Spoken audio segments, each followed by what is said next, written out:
É isso, gente. Falei um tanto, nosso convidado chegou. Bem-vindo, Itamar. Boa tarde, quase boa noite para todos, todas, né? São mulheres predominantemente aí. Eu quero pedir desculpas pelo atraso. Eu tento me organizar da melhor maneira. Eu tento atender, né? Tudo que me pedem. Aí termino que me atrapalha. Às vezes eu aceito alguma coisa sem passar por minha assistente, a Eveline, que é tão cuidadosa. E aí termina que cria esses choques, mas eu consegui. Foram 15 minutinhos de atraso, mas eu consegui estar aqui com vocês. Estou vendo que minha amiga, minha irmã Lindinalva está ali, ó. Conheço há tantos anos, Que Lindy. alegria! Bem-vindo, querido! Obrigado, querida. É uma felicidade estar com você. Eu conheço Lindy há muitos anos, viu? Muitos anos. Ela, servidora da universidade que eu trabalhei, que eu estudei, desculpe, e a Lindy estava lá desde o começo, acolhendo os alunos, dando apoio, né? Maravilhosa. Ia para os lançamentos do Itamar, quando o Itamar nem era conhecido. Estava ali dando força, né? Quem faz isso, né, gente? Pois é. Mas é uma alegria estar aqui com vocês. Peço desculpa, Querido. mas foi por uma boa causa também que eu atrasei esses minutinhos. Eu estava com o Lázaro e com o Lázaro Ramos e com o Renato Nogueira. Vocês devem conhecer. Então, é um projeto bonito. Teve esse choquezinho, mas já estou aqui, né? Para esse encontro, para falar de literatura e território, né? Olha você plantando a curiosidade, né, na gente. Já estou imaginando uma série assim do Netflix. Não, infelizmente não é, mas é uma coisa bacana também. Tamar, você não sabe como a gente está feliz. De hoje que a gente estava querendo nesse Fazedora de Memórias Negras, tem você sabe disso, né? Seja Sei. muito bem-vindo, querido. Obrigado, querida. Eu que agradeço o convite. Para mim é muito importante estar aqui, né? Eu sei que esse convite foi feito algumas vezes. E aí, por conta do choque, né, de agenda, essas coisas, eu não consegui. Às vezes parece pouco, que é um tempinho, mas cria, enfim, eu não consigo, às vezes, atender tudo, né? Embora fosse um desejo meu desde muito tempo. Eu digo, eu preciso fazer isso. Aí, quando o convite foi renovado, esse ano, eu disse, não posso deixar de ir. Teve só para ilustrar, antes de começar aqui e passar a palavra para vocês e vocês me devolverem, tem um festival, Lindy, que já me convida há uns 2 anos no Quênia, e eu digo, não, eu preciso ir. Mas o convite era sempre feito assim, com 3 meses, 4 meses de antecedência, e eu não conseguia, porque já tinha coisa agendada, e eu tinha vergonha de desmarcar qualquer compromisso que eu assumi, né? E aí, esse ano, eles convidaram com muita antecedência, aí eu disse, agora eu consigo ir. E estou animado, querendo ir, né, para conhecer, para, enfim, participar, e eles fizeram a questão da minha presença lá, já tinha, esse foi o terceiro convite, só agora que eu consegui, mas... Tudo no seu tempo, meu irmão. Tudo no seu tempo, a sabedoria ancestral Exato. para a gente, né, com certeza. Nós estávamos falando disso quando você entrou, sobre o tempo, a gente estava discutindo aqui sobre o nosso último módulo, foi um módulo de corporalidades, onde nós tivemos a presença de pessoas maravilhosas, né? Inclusive nossa irmã baiana, Lavânia Oliveira, do Ileaia, que é também do Rainha, né? Rainha e Princesa. Tivemos o Elton Panambi, que é um artista, um multiartista incrível, Sérgio Pererê também. E nós passamos esse último módulo, né? Falando sobre tempo, sobre escutar a natureza, né? Uma preparação muito bacana assim para a sua chegada, para a chegada do módulo que você inaugura, né, nessa etapa, que é a quarta etapa. Eu vou passar para a Bafuane, porque ela está bem ali ansiosa para falar também, mas eu gostaria de só dizer isso, né, agradecer a sua generosidade e ao tempo, e a Intempo, né, por ter, em Kiss mesmo, por ter permitido o encontro da gente hoje aqui. Como você falou, para mim é uma das grandes honras, porque eu sempre comento com as pessoas, olha, eu não conheci Itamar através da literatura dele, eu conheci através do coração, mas mais do que isso, antes disso, a gente se conheceu na luta, né?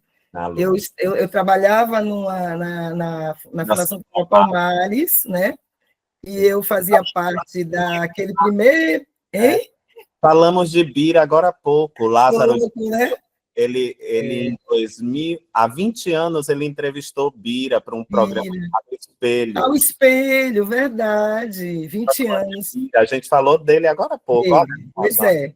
Professor Biratã Castro, que eu recomendo a todo mundo, falando em cultura negra, né? E em toda essa história, porque ele é um historiador incrível, e ele foi um cara que dirigiu a Fundação Palmares no primeiro cartel do governo Lula, né? E fez a diferença. E eu tive a felicidade, a honra também, de poder integrar a equipe dele, e a gente fazia a discussão do decreto 4.887, agora eu lembrei o número certinho, /3, que foi assim a novidade, né? Resultado da luta, né?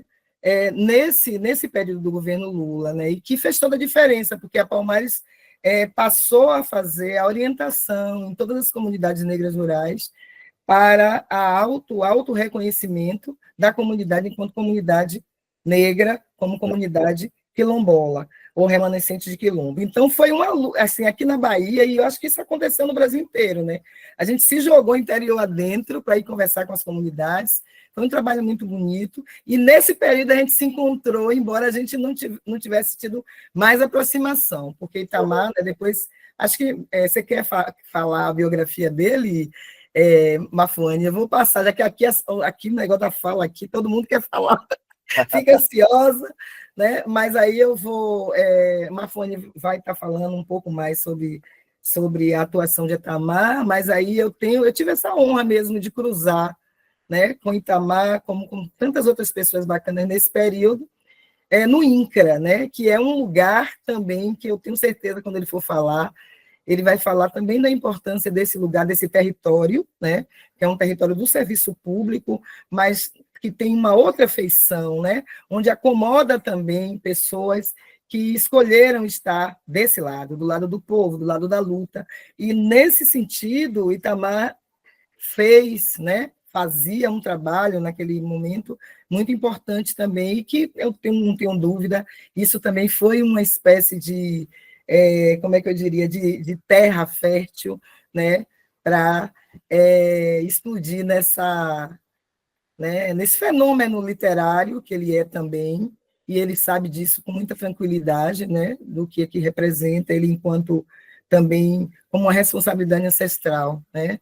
Não é à toa que a obra dele comunica ao mundo inteiro, né? Se comunica com o mundo inteiro sobre as nossas lutas, né? Sobre as batalhas que a gente empreende contra o racismo, contra o patriarcado, contra, enfim, contra todas as instâncias, né, de opressão que a gente vem lutando há séculos, né, nesse país e em outros lugares. Então, estou muito feliz, viu, Tamar? E todo mundo aqui, eu te digo, só para poder passar para a Mafu, te apresentar melhor, te digo que aqui nessa roda quadradinha, como a gente chama, tem o Brasil inteiro, né?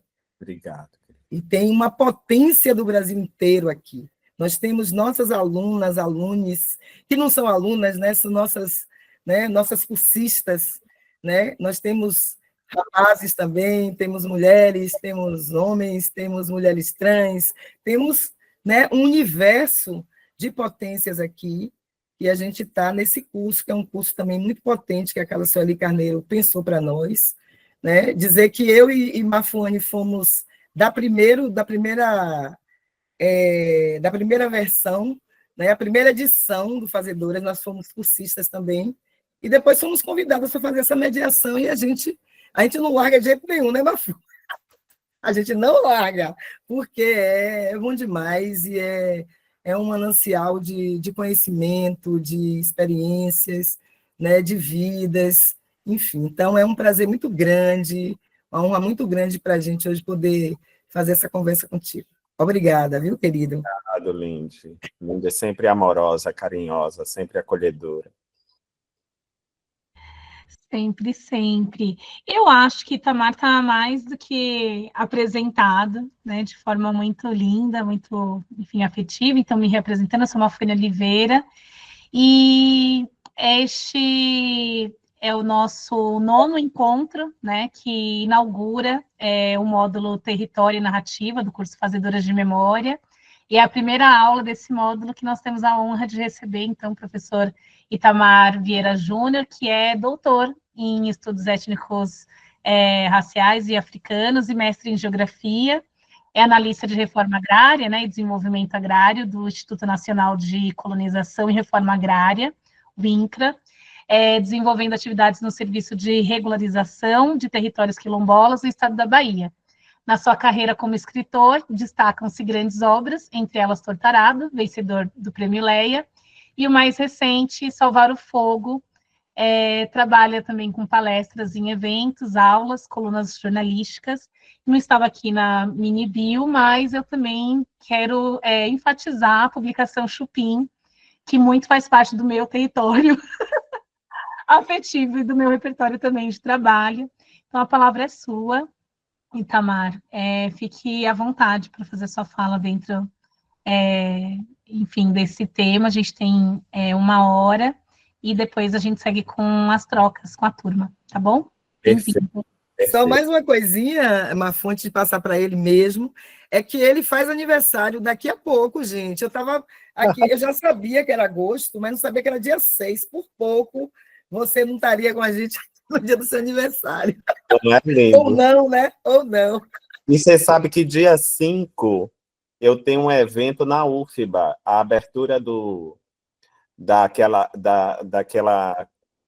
Do congresso de antropologia. Congresso da UFBA. Exatamente. Dia 5, é dia 5 ou é dia 4? Acho que é dia 4. Dia 5 eu volto para cá. Depois de amanhã, queriam que eu fosse amanhã para Flip. Eu já disse, gente, eu não tenho condições. Ontem eu cheguei da Argentina. Eu disse, eu tenho só 6 da manhã de quinta. Aí 6 da manhã de quinta eu vou para Flip. Só volto domingo. E assim vai, né? Mas, Lindy, dá trabalho, mas é bom. Gente, eu gostei muito do convite que foi feito, né? Para mim é muito importante estar aqui com vocês. Eu acho muito importante esse projeto da Casa Sueli Carneiro, e eu estou aqui para dar o melhor para vocês, né? Então, dentro do tema território e literatura, eu trouxe para vocês um pouco da minha visão, da minha percepção, da minha trajetória e de como esse tema ele se tornou importante, talvez central, dentro daquilo que eu tenho escrito nesse tempo, né? Nesse momento. Eu sempre penso os projetos literários, os meus projetos literários, como frutos de um tempo, de um momento. E, para mim, é assim que tem sido ao longo dos últimos anos, das últimas publicações, como o trabalho tem aparecido, tem surgido para mim. Eu achei muito importante a fala da Lindy Nalva sobre o meu período no INCRA, né? Eu continuo servidor do INCRA, a Mafuane até leu na minha biografia, mas eu estou afastado há algum tempo sem remuneração, aquela licença sem remuneração que os servidores têm direito. E hoje, quando eu cheguei para conversar, para participar desse momento lá com o Lázaro, eu até lembrei para ele que há 20 anos eu estava chegando no INCRA, e eu acho que o que eu escrevo não teria o mesmo peso, não traria essa força se eu não tivesse conhecido, experimentado, não tivesse vivido essa experiência, né? Da mesma maneira que a experiência na universidade, muitas pessoas falam, como é que você concilia o geógrafo e o escritor, né? Como você concilia o cientista social, né, as ciências humanas com a literatura. E eu digo, gente, eu não separo, é a mesma pessoa, né? Eu acho que tudo que a gente experimenta, tudo que vivemos, tudo em que nos engajamos ao longo do tempo, faz parte da nossa vida, faz parte dessa experiência que vai ser levada para a nossa escrita, né? Então, nada é desprezado, tudo que nós experimentamos, tudo que nós vivemos, a nossa visão de mundo, o nosso engajamento, né, os nossos sonhos, as nossas esperanças, as nossas convicções também vão aparecer naquilo que nós escrevemos. E aí, pensando dessa maneira, foi pensando dessa maneira que eu imaginei esse momento aqui com vocês, né, essa aula, para falar de território e falar de literatura, né? Antes de mais nada, eu queria dizer para vocês uma pergunta que sempre me fazem nas entrevistas, às vezes quando eu vou para palestras, para congressos, ou para feiras literárias, né? Por que você escreve? E eu, durante muito tempo, me debati com essa pergunta.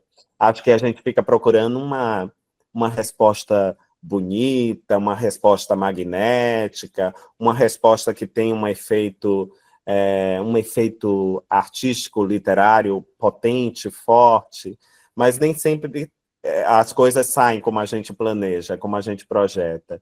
E eu, quando eu ia responder sobre essa pergunta, né, por que você escreve, eu tinha muitas respostas, às vezes, é porque eu acho que eu tenho essa vocação, é porque isso faz parte da minha vida desde muito tempo, mas aí eu fui, esses anos, como eu tenho sido provocado a pensar, a refletir de uma maneira mais persistente, eu fui fazendo associações, conexões, né? E eu, antes de ser escritor, eu fui leitor, né? Eu sou leitor, eu gosto de dizer. Antes de ser escritor, eu sou leitor. Porque se eu for comparar o que eu leio e o que eu leio muito mais do que escrevo. Acho que deve ser assim com todo mundo que escreve. Então, eu gosto de imaginar, me imaginar como Itamar leitor também, não só como Itamar escritor. E aí eu me perguntei, quando me perguntavam por que eu escrevia, eu me perguntava por que eu lia, né? E aí, a resposta que me veio, o que é que me leva a ler? A gente vai pensando de muitas maneiras. E eu digo, nossa, eu leio, primeiro porque às vezes a leitura, a literatura, me traz referências que a vida não me deu, né? Ela restitui, às vezes, um passado, uma história que foi apagada pelas circunstâncias da vida. Ela permite, de uma maneira muito poderosa, de uma maneira muito potente, que eu viva outras vidas, né? Eu acho isso tão forte, tão poderoso, num mundo como o nosso, um mundo que guarda essas marcas da nossa trajetória, da nossa história. Eu costumo falar sempre do Brasil, quando eu estou falando do que eu escrevo, de literatura, mas isso a gente pode estender para o mundo, né? Pode estender para o nosso continente americano. Acho que a gente tem uma história em comum.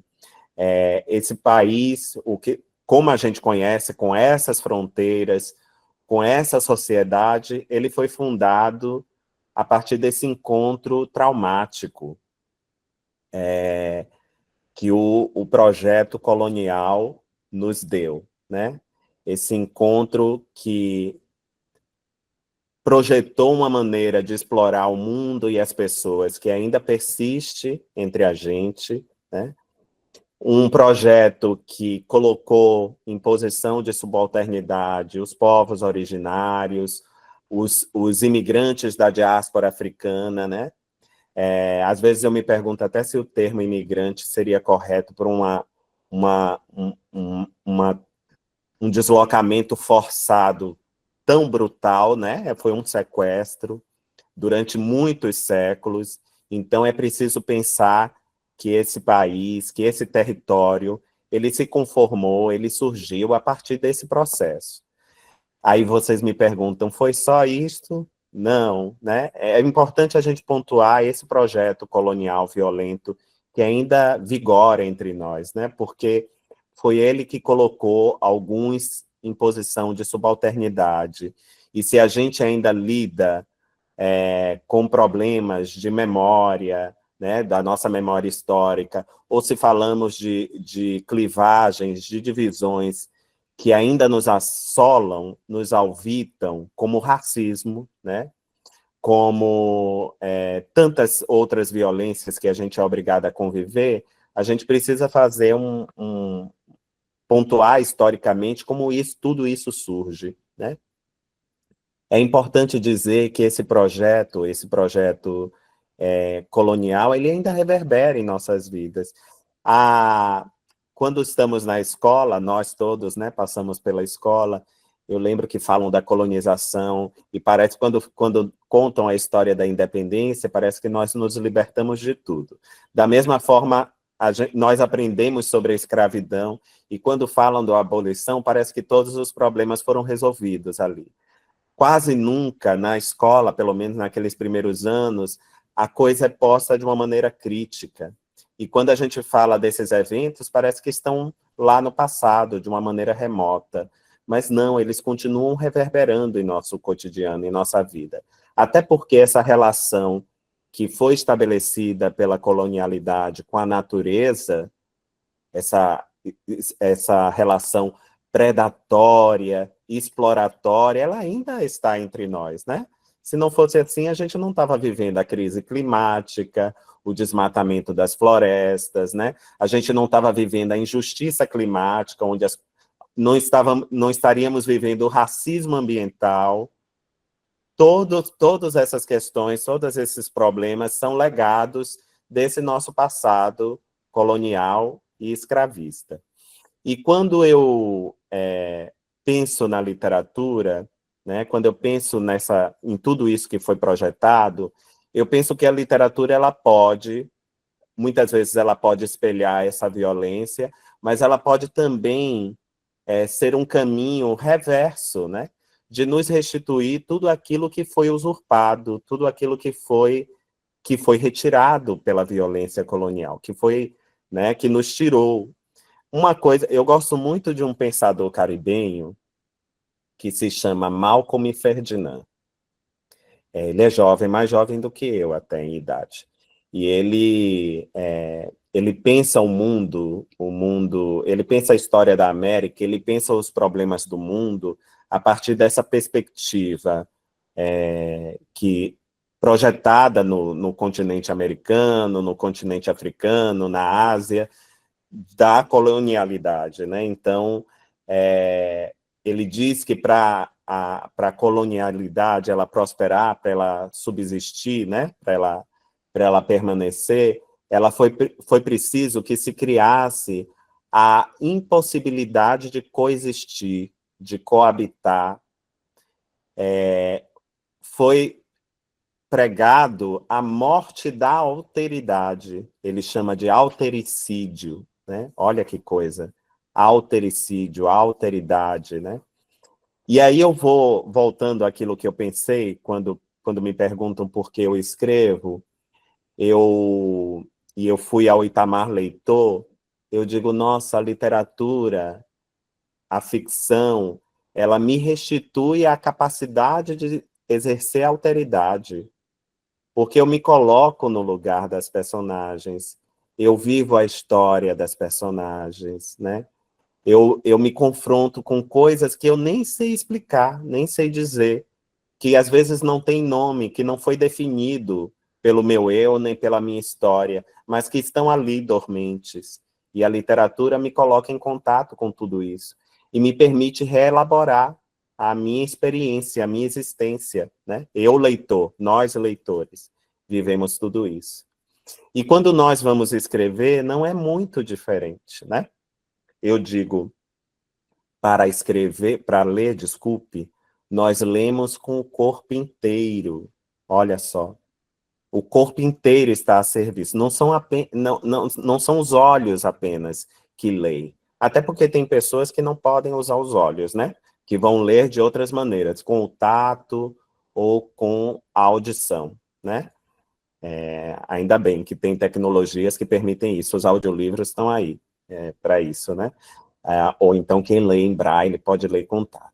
Mas não são apenas os olhos que leem, né? Nós lemos com o corpo inteiro, porque eu sempre digo, um livro, ele é um objeto, ele não tem vida. Ele fechado, ele é apenas um objeto. São páginas, papel, arte, palavras. Esse livro ele vai se reorganizar e vai ganhar vida no corpo do leitor, de quem lê. É esse leitor que vai dar um sentido para tudo aquilo que ele lê. Então, quando ele empresta o corpo dele para se revoltar, para sofrer, ou para rir, para brincar com aquela história, ele está emprestando toda a sua vida para que a história aconteça, né? Para que ela se torne uma experiência viva. E quando nós vamos escrever, e aí eu estou falando também para os futuros escritores, para os que já escrevem e para os que querem escrever, nós vivemos a mesma experiência. Não é muito diferente da leitura. Nós também emprestamos o corpo inteiro para que a história aconteça, para o que nós vamos escrever exista, né? Para que ganhe forma num texto ficcional. Eu costumo dizer que a literatura, de uma maneira bem simplista, não simplista, bem simples, vamos dizer assim, ela se estrutura em três pilares importantes. O primeiro é a nossa capacidade de observar o mundo à nossa volta. Não só o mundo à nossa volta, mas a nossa própria experiência, né? Tudo que está aqui, que às vezes não é nomeado, que às vezes, quando nós somos pequenos, estamos nos alfabetizando, estamos sendo introduzidos no mundo, a gente não consegue nomear com clareza os sentimentos, as experiências, e a gente vai conseguir dar nomes às coisas quando tivermos contato com a palavra, né? Que a gente vai aprender na medida que a gente se comunica com outros seres humanos, ou que a gente lê uma história, lê um livro, a gente vai aprendendo a nomear os sentimentos. E dessa maneira, as coisas vão se conformando, vão acontecendo.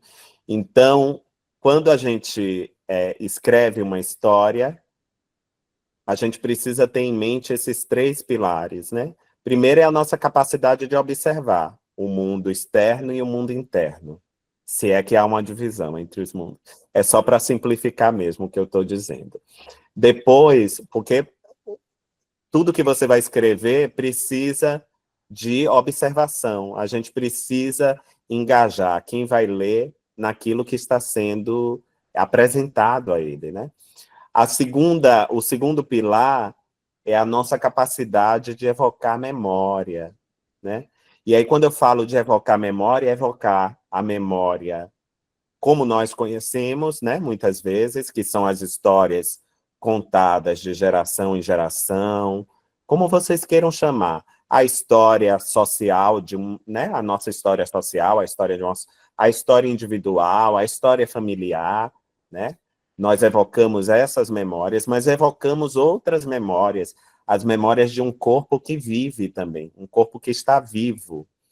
Então, se minha personagem vai chorar ou vai sorrir, eu preciso transmitir isso de uma maneira impactante para quem lê, né? De uma maneira verdadeira, às vezes poética, às vezes dura, mas eu preciso transmitir isso da melhor maneira, de uma maneira inusitada, inusual, para que aí aquilo fique marcado no coração e na mente de quem lê. E muitas vezes eu vou evocar essas memórias do corpo, como é correr, como é sentar, como é sentir fome, quando algo dói no nosso corpo, o que é que a gente sente, as dores do corpo físico, as dores da alma, né? Como é que eu vou projetar isso nas minhas personagens. Eu vou recorrer a essa memória do corpo, que todos nós temos, né? Essa memória. Às vezes organizada, sistematizada, mas na maioria das vezes não. É tudo um caos, e é bom que a gente já vai retirar dali muita coisa do mundo. Vai aprender a organizar e a sistematizar um conhecimento sobre o nosso próprio eu, sobre o nosso próprio corpo, né? Esse seria o segundo pilar. O terceiro pilar é a nossa imaginação, né? E a imaginação da gente, eu acho que o Ocidente nos ensinou muitas vezes que o intelecto é algo que paira sobre o corpo, que não é corpo humano, né? Que a inspiração, a imaginação é algo abstrato, que não está no nosso corpo. Mas eu queria dizer para vocês que a imaginação, né? Tudo faz parte da nossa experiência, do nosso corpo. Então, não há dissociação entre uma coisa e outra. E eu estou enfatizando bem o corpo nessa experiência, porque depois eu quero chegar num lugar que eu acho que vocês vão me compreender, que tem uma relação muito forte com a proposta de vocês sobre território e literatura. Então, é a partir desses 3 pilares que eu acho que a criação literária, se dá. E aí vocês podem me perguntar, nossa, literatura é para alguns que vão escrever, ou a maior parte vai ler, mas eu quero partir de um lugar aqui para vocês, que tudo que estamos falando não diz respeito a um escritor ou a um leitor. Eu estou falando de atributos humanos. Todos nós temos a capacidade de observar. Todos nós temos a capacidade de evocar, elaborar memórias, né? Guardar memórias e transmitir memórias. Todos nós temos capacidade de imaginar, né? E há muitas maneiras de se contar a história. Por acaso, eu escrevo, mas eu tenho certeza que eu contei mais histórias falando do que escrevendo. Se eu for pensar nos nossos ancestrais, da mesma maneira, né? Alguns começaram a registrar essas histórias nas paredes da caverna lá, há 40 mil anos. Mas a maior parte, o registro, era uma absoluta confiança no corpo, na lembrança, na memória, de que era possível guardar aquelas histórias, mesmo que não tivessem escritas, né? Então, as histórias que foram passadas por meus ancestrais, por minhas ancestrais, elas foram narradas, foram contadas. Eu desconheço escritores como nós conhecemos hoje, com registro de livros. Na minha família, não há. Todos contavam histórias assim, de geração em geração. Tem um texto lindo que depois do nosso encontro vocês podem procurar, do Antônio Cândido, que se chama, e o Antônio Cândido era um crítico, um escritor, apesar de ter um pensamento de esquerda, ele era um tanto conservador, né, para o tempo dele. Mas eu gosto muito desse texto, desse ensaio que se chama O Direito à Literatura, que ele fala que todos têm o direito à literatura. E parece que ele está falando que todos têm direito ao livro, ao que é escrito, mas não é bem isso que ele quer dizer. Ele diz que todo ser humano não prescinde de ter esse contato com a arte, com as histórias, com a imaginação. Todos, de alguma maneira, têm isso. Aí ele quase diz isso, assim, que literatura é o canto do indígena quando vai caçar e que está ali cantando. Ele está narrando uma história, está contando uma história. Ele diz que literatura é as histórias contadas de geração em geração numa mesma família. Ele vai dizer que todos nós, seres humanos, temos a capacidade de sonhar, e quando eu falo sonhar, eu estou falando do sonho materializado, aquele evento que aqueles episódios que nós temos quando deitamos para dormir, e que a gente acorda no dia seguinte e diz, olha, eu sonhei com tal coisa. Às vezes não tem pé nem cabeça, a gente até dá risada, né? Que sonho mais maluco, mas ainda assim é uma história que nosso corpo está criando, né? Claro, pensando numa perspectiva religiosa, das religiões de matriz afro, ou para os indígenas, para o Yanomami, o sonho tem um outro significado. Ou até mesmo para os cristãos, né? O sonho tem significados. Mas aí eu estou saindo um pouco da esfera religiosa para pensar de uma maneira mais artística, mais literária, o sentido dos sonhos. E aí pensando os sonhos como imaginação, como criação. Nem todo sonho que a gente tem, mesmo que a gente tenha uma crença, nem todo sonho é uma revelação. Às vezes você passou um dia atribulado e precisou pegar um trânsito e tal, e você vai sonhar com tudo aquilo e mais um pouco à noite. E às vezes é uma história sem pé nem cabeça, mas ainda assim é o corpo humano dando voz à imaginação, criando histórias. Então, a experiência da arte, a experiência da literatura, a experiência da narrativa é algo que pertence a nós em todas as culturas, em todos os tempos, em todos os grupos, agrupamentos humanos, de maneiras distintas. Por acaso, o Ocidente, em particular, com algumas experiências fora do Ocidente, organizou isso, dando um sentido artístico, e nós chamamos de literatura. Mas se a gente for pensar na história humana e for pensar na literatura como nós conhecemos, a literatura é algo que aconteceu ontem, né? E que está aqui entre nós e que estamos valorizando. Enquanto as histórias, as narrativas, a imaginação, a criação, esse ímpeto criativo que faz parte da vida humana, é algo que nos acompanha de muitos e muitos e muitos e muito tempo, né? Ou seja, não fazemos nada de novo, apenas estamos dando um sentido para tudo isso a partir da literatura. Então, e aí, por que eu estou falando sobre tudo isso, né? Porque eu quero entrar numa seara, desculpe, que é mais interessante, que vai falar de território, né? E eu gosto de imaginar o nosso corpo como o nosso primeiro território, né? Porque é ele que nos acompanha por toda parte. É ele que, nessa experiência literária, muitas vezes nessa experiência religiosa, né, ligada à nossa ancestralidade, em muitas culturas, muitas projeções religiosas, é esse corpo que se torna terra, é esse corpo que voltará a ser pó, né? É esse corpo que é o barro, de onde se molda a vida, seja na cultura iorubá ou na cultura cristã, né?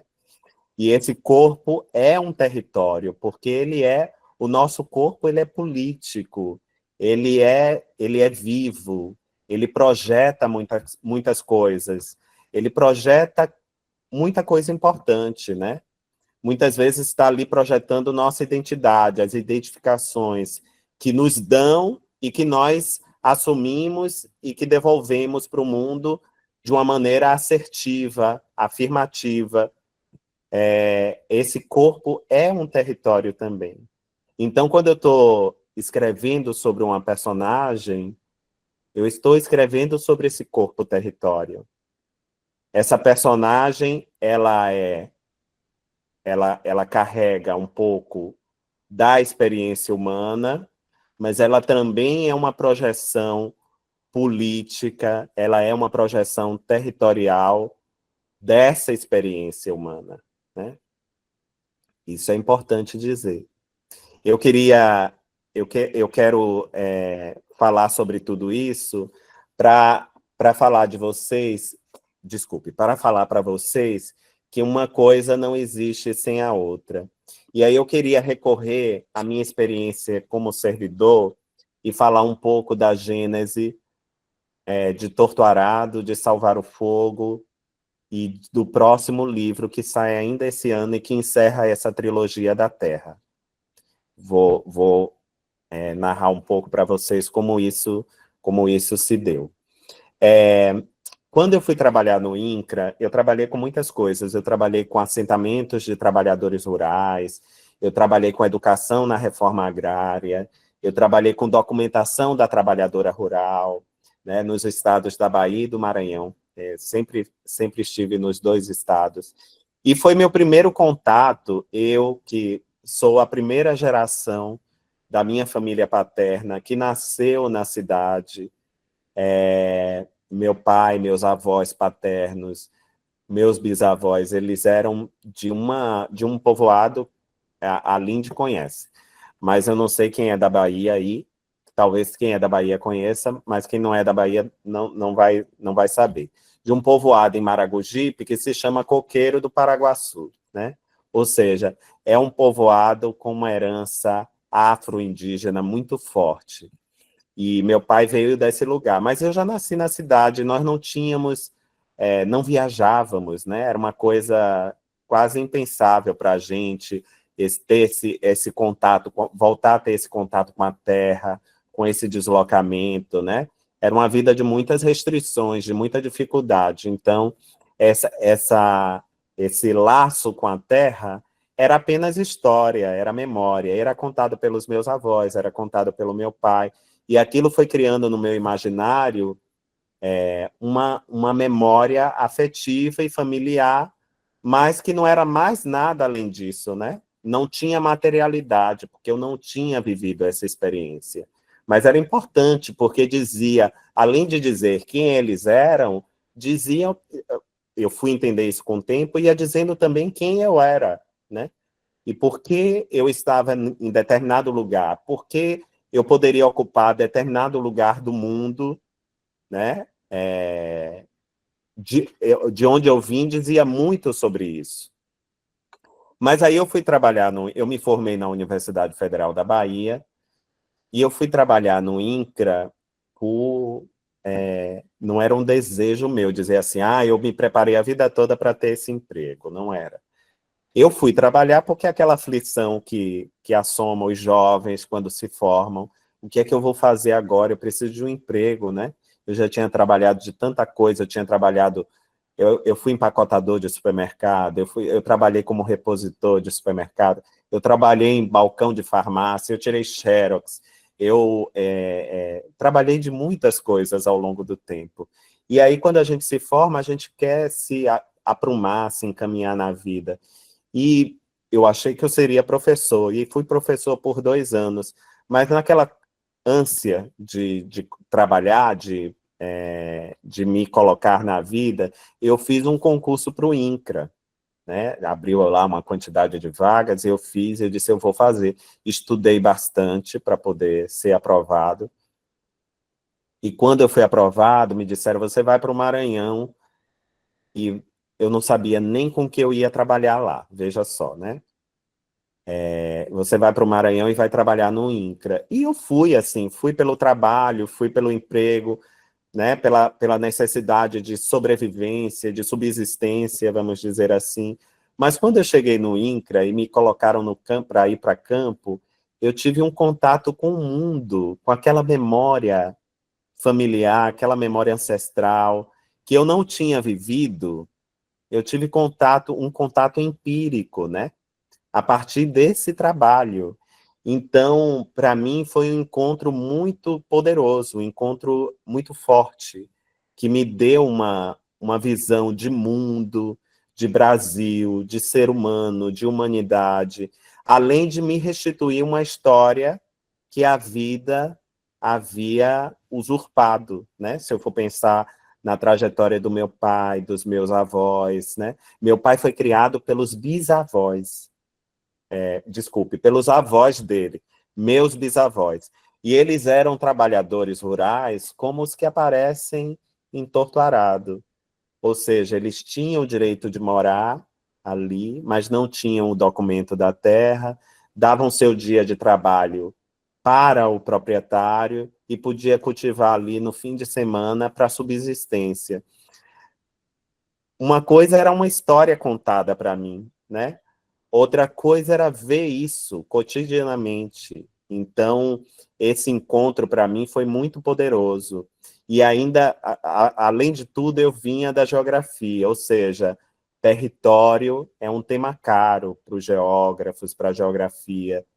E eu, claro, estudar sobre isso na universidade é importante, me deu repertório intelectual para entender o que eu descobriria depois, mas não era suficiente, porque o contato direto, né, cotidiano, durante muito tempo, despertou despertou conhecimento que nem o conhecimento escrito, nem o conhecimento bibliográfico publicado, nem o conhecimento de muitos professores, nem o intercâmbio intelectual dentro da academia, dentro da universidade, seria capaz de me dar, se eu não tivesse essa capacidade de observar e de estar inteiramente nesses lugares.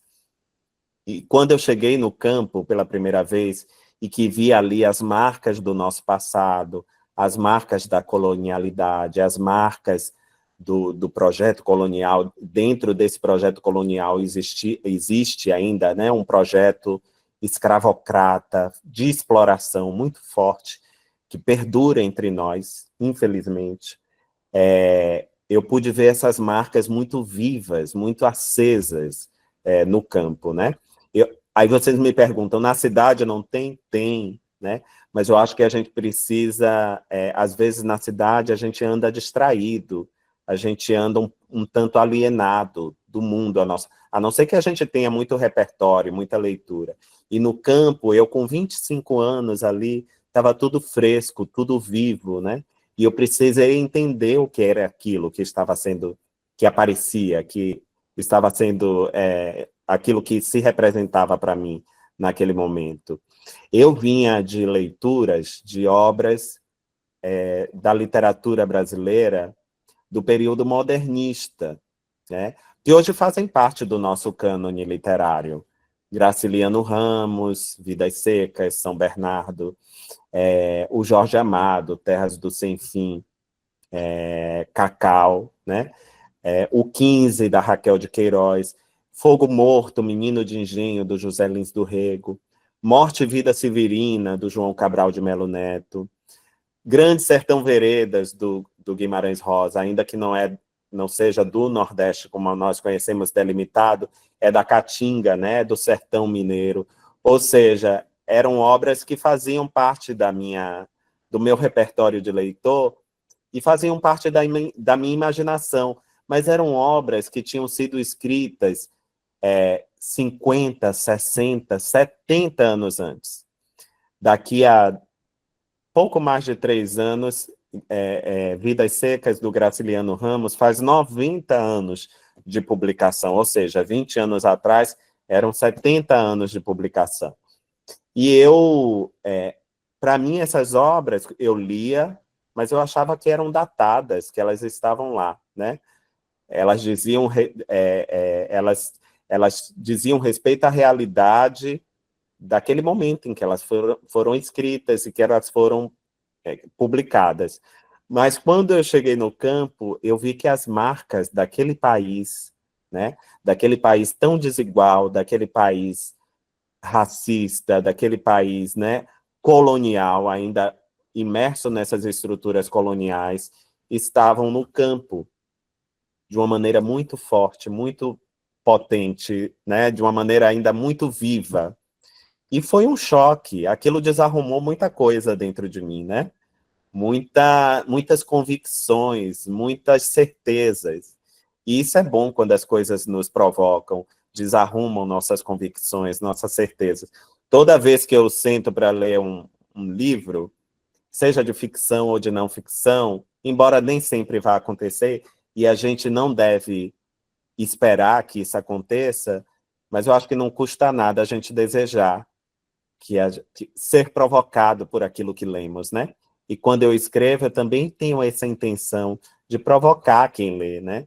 De fazer algum desajuste ali, para que as pessoas reflitam sobre suas próprias certezas, suas próprias convicções. E foi isso que aconteceu quando eu cheguei no campo. E aí, eu tinha um projeto antigo, um projeto de escrita que me acompanhava há algum tempo, que era o projeto de Torto Arado, né? Da escrita de Torto Arado. Eu cheguei na adolescência, ali depois da leitura desses livros, com 16 anos, a escrever 80 páginas desse livro, numa máquina de escrever, Olivetti Lettera 82. Ainda tenho essa máquina. Mas a gente, ali nos anos 90, 1996, não tinha computador, nada disso, né? Tinha uma maquininha ali, tinha a caneta e o papel para escrever, e eu escrevi 80 páginas desse livro. Claro, aí se vocês me perguntarem, é o mesmo livro? Vou dizer para vocês, claro, óbvio, era muito diferente. Eu não tinha vivido essa experiência. Eu evocava a memória, as coisas que a família me contava, né? Que meus avós, meu pai, né? As coisas que eram contadas. E ainda com uma visão muito simples, muito primária de tudo isso, né? E eu cheguei a escrever 80 páginas, mas como eu não tinha maturidade para prosseguir, eu abandonei. E essas páginas se perderam, mudávamos muito de um lugar para o outro, aumentava o aluguel aqui, íamos para outra casa. E nesse périplo, as páginas se perderam. Mas não deixou de ser um projeto, porque me acompanhou ao longo da vida, né?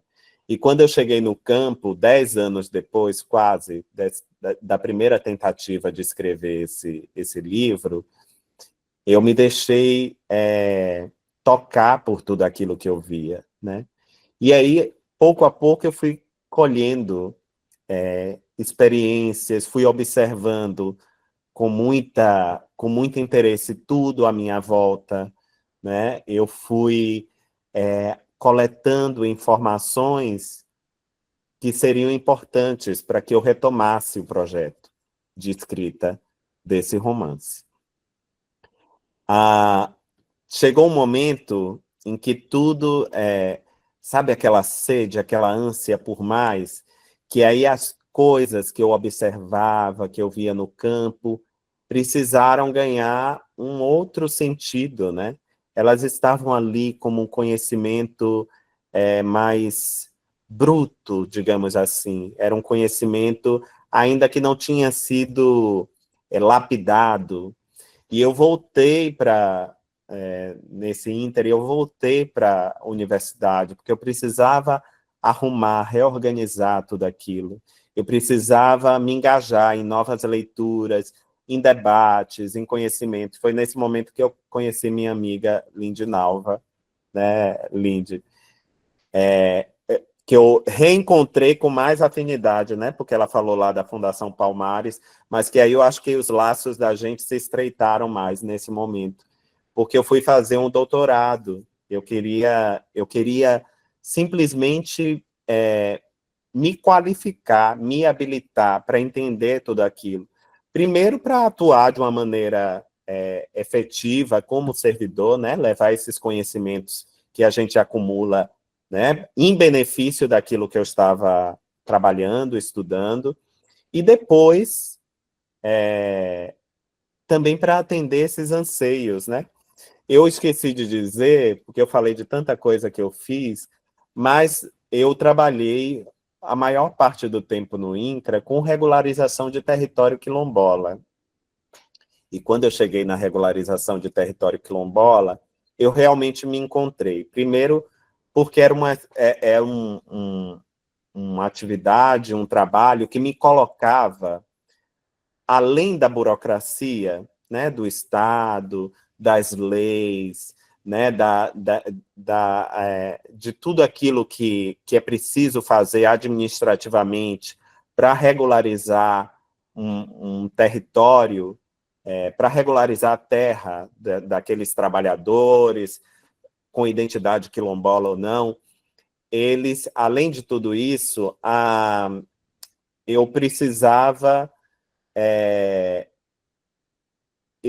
precisava entender o que estava ali, né? Me colocava em contato com a história, com algo que era vivo, que fazia parte da vida delas, né? Me colocava em contato com suas subjetividades, com sua experiência, sua trajetória, a maneira como eles viam tanta coisa, desde o que estava acontecendo no seu cotidiano, até a própria história, vinculando com essa ancestralidade brasileira, com essa ancestralidade nossa, a ancestralidade da diáspora, a ancestralidade ligada aos povos originários, né? Com essa complexidade da nossa história. Eu precisava me organizar ali, de uma maneira muito... entender tudo o que estava acontecendo ali. E foi assim que eu me coloquei, né? Me engajei nessa atividade, porque era uma atividade que não era apenas uma atividade burocrática, me colocava em contato, num contato cotidiano, com muitas histórias. Me colocava, sobretudo, com histórias do Brasil, uma história que muitas vezes a gente não tem acesso, né? Hoje eu penso no acervo do INCRA, que o INCRA tem muitos relatórios antropológicos sobre comunidades de norte a sul do país. Muitos estão aí abertos para serem lidos publicamente, né? Porque são documentos públicos.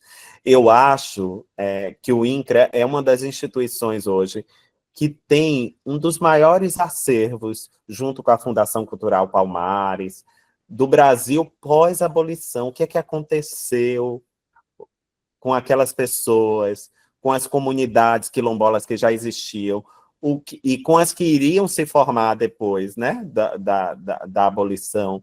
O que é que aconteceu com essas pessoas, onde elas foram parar, como elas viveram. Ou seja, o INCRA e a Fundação Cultural Palmares têm uma fonte bibliográfica muito grande, um registro muito grande sobre essas comunidades, né? E eu vivi essa euforia, essa ebulição, de ter contato com tudo isso, né? De pensar as vidas, de pensar seus territórios. E foi assim que eu fui me qualificar também, para poder entender tudo aquilo que eu estava experimentando, que eu estava vivendo, e poder contribuir de uma maneira positiva para tudo isso, né? E foi a partir disso que eu pude aprimorar o meu conhecimento sobre terra e território, e percebi que não há não há diferença entre as narrativas que se contam, as narrativas familiares, ancestrais, que se contam entre as pessoas, e o que elas chamam de terra, o que elas chamam de território, essa mediação entre o lugar que elas vivem, né? O seu lugar ancestral, o seu lugar de direito, ela pode ser narrada e contada em palavras. Isso é muito poderoso, né? Quando a gente olha para um mapa do Brasil, a gente vê lá as fronteiras. Ninguém se pergunta como esses limites eles foram definidos. Às vezes é um rio, às vezes é uma linha seca, né? Da mesma maneira, quando a gente pensa em território, às vezes nos mostra um mapa de um território, uma terra indígena ou um território quilombola, e a gente pensa que o servidor vai lá traçar uma linha seca, né, do que seria esse território. Mas para que ele possa fazer isso, ele precisa entender as narrativas, ele precisa ter contato com as palavras. Não há definição de território, não há definição de terra, não há uma marcação da ancestralidade se a gente não souber usar essas narrativas para delimitar, para construir tudo isso, né? E foi nesse momento que eu tive contato com uma comunidade na Chapada Diamantina, chamada Iuna. Vejam que interessante, né? Iuna é um tipo de comunidade quilombola que contraria um pouco aquela visão clássica palmarina que temos das comunidades quilombolas, que a gente espelha de uma maneira clássica no quilombo, desculpe, de Palmares, né?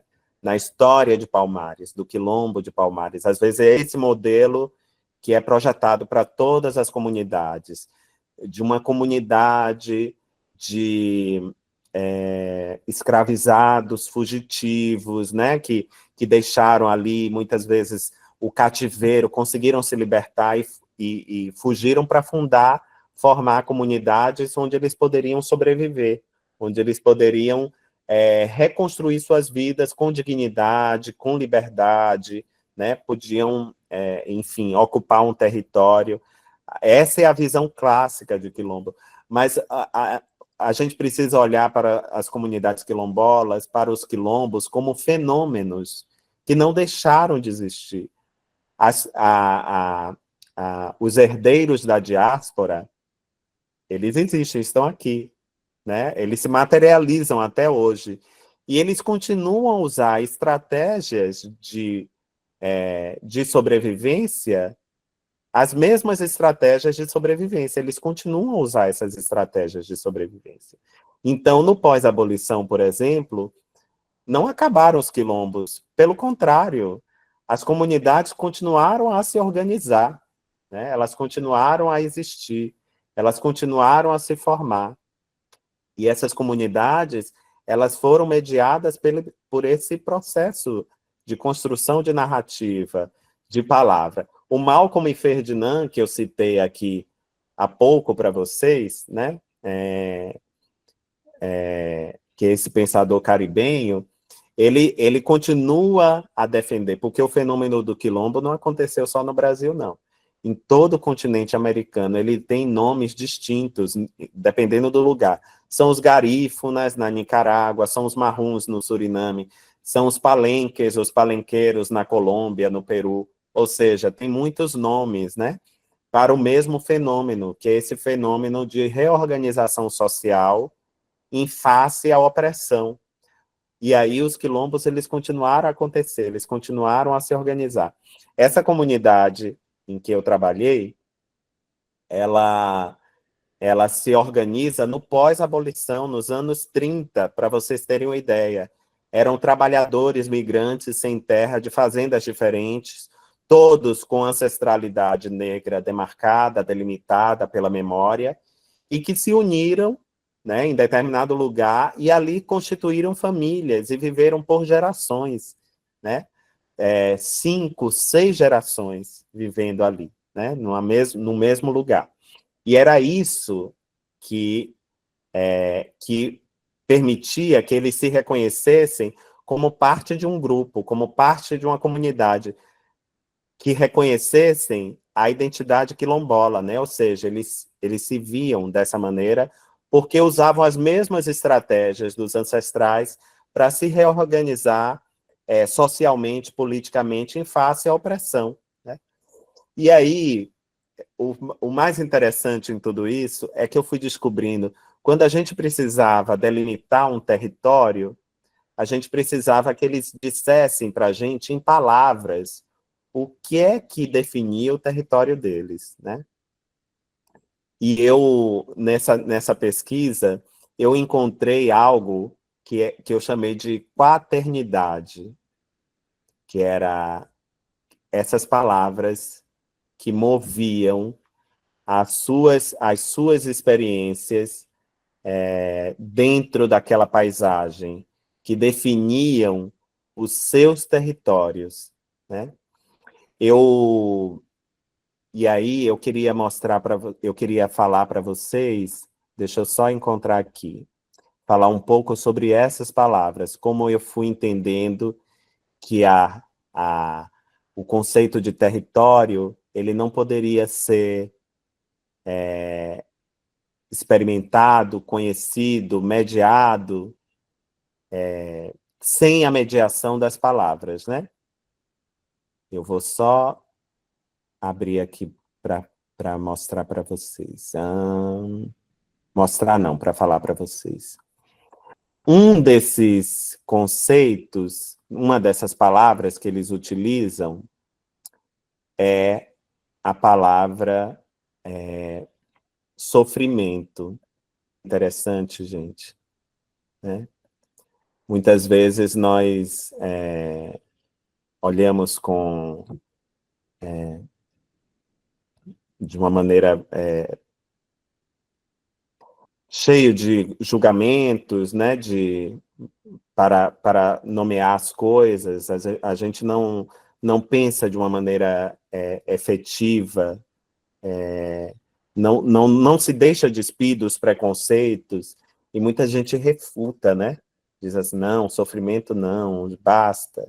Mas a maneira como eles vão mediar, conhecer o território, é bem interessante. A primeira é que eles dizem que quando eles... o que é que fazem deles uma comunidade? O que é que determina que eles têm direito àquela terra que eles reivindicam? E eles dizem que eles precisam, uma das coisas que eles precisam é ter sofrido ali. E aí o ter sofrido é ter passado por adversidades, né? É por ter precisado, de alguma maneira, se irmanaram ali por conta desse sofrimento. Seja a exploração do senhor, né, do proprietário da fazenda, seja a proibição de construir casa, né, de ter um domínio maior de suas terras, seja a escassez hídrica, às vezes, a escassez de alimentos, a escassez de políticas públicas, tudo isso gera um sofrimento. E aí eles dizem, por que vocês são uma comunidade quilombola? Por que vocês vivem aqui nesse... Por que vocês têm direito a este território? Por que vocês acham que têm direito a este território? E eles dizem, porque todos nós sofremos aqui. Ou seja, é um sentimento, é uma palavra, é um atributo humano que mobiliza o seu sentimento de pertença àquele lugar, né? Para que eles possam definir qual é o seu território, eles não podem prescindir de mediar tudo isso através de palavra. E, às vezes, a palavra tem uma carga literária, poética, muito forte. Outra palavra que eles utilizam com frequência é a luta, né? E essa não é uma palavra estranha para a gente, para quem vem de famílias pobres, né? Para quem tem, guarda essa experiência de adversidade, de dificuldade. Não foram poucas as vezes que a gente encontrou. Minha mãe mesma falava com frequência, eu luto o dia inteiro, mesmo que fosse na casa, né? Dentro da casa, no espaço doméstico. Mas essa era uma palavra que eles usavam com frequência, luta, né? Nós lutamos aqui. E a luta é algo bem abrangente. Pode ser a luta pode ser indisposição com aqueles que não querem a presença deles ali, mas pode ser a luta pelo reconhecimento de sua identidade, pode ser, também era a luta em face à adversidade do tempo, né? A adversidade do clima, a adversidade, as próprias dificuldades com a terra, né? Tudo isso